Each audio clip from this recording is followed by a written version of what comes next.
এক ছিল শান্ত এক পুকুর। চারদিকে ঘন সবুজ গাছ, আর সেই পুকুরেই বাস করত অনেক মাছ, ব্যাঙ, কচ্ছপ আর পাখি। পুকুরের ধারে এক বক পাখি প্রতিদিন দাঁড়িয়ে থাকতো, সাদা পালক, লম্বা ঠোঁট, চুপচাপ জলের দিকে তাকিয়ে। সবাই ভাবতো কি শান্ত বক, কিন্তু আসলে সে ছিল বেশ চালাক। দিন কেটে যাচ্ছিল ভালোই। হঠাৎ একদিন প্রচণ্ড খরা পড়ল। পুকুরের জল কমতে শুরু করলো। মাছেরা ভয় পেয়ে গেল। এইভাবে যদি জল শুকিয়ে যায় আমরা তো মরেই যাব। বক পাখি এই সুযোগে একটা কৌশল ভাবল। সে মিষ্টি গলায় বলল, বন্ধুরা, আমি শুনেছি কাছে এক বড় পুকুর আছে, সেখানে জল ভরপুর। আমি চাইলে তোমাদের একে একে সেখানে নিয়ে যেতে পারি। মাছেরা খুশি হয়ে বলল, সত্যি? তুমি যদি আমাদের সাহায্য করো আমরা সবাই বেঁচে যাব। বক হাসল চুপি চুপি, কারণ সে ভাবছিল ওরা জানিই না আমি এদের দিয়ে পেট ভরানোর ফোন দিয়ে আসছি। সে প্রতিদিন কয়েকটা মাছকে ঠোঁটে ধরে নিয়ে যেত, কিন্তু নতুন পুকুরে নয়, পুকুরের পাশের একটা পাথরের উপর বসে আরাম করে খেয়ে ফেলতো।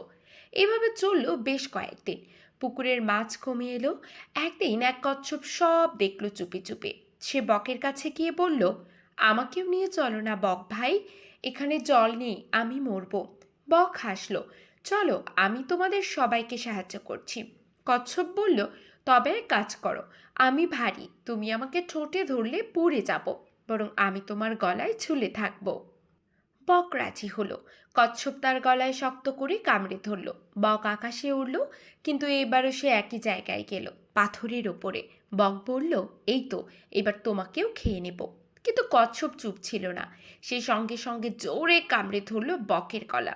বক কুকিয়ে উঠল, বাঁচাও বাঁচাও। কচ্ছপ তখন বলল, তুমি আমাদের ঠকিয়ে খেয়েছ, এবার শাস্তি পেতে হবে।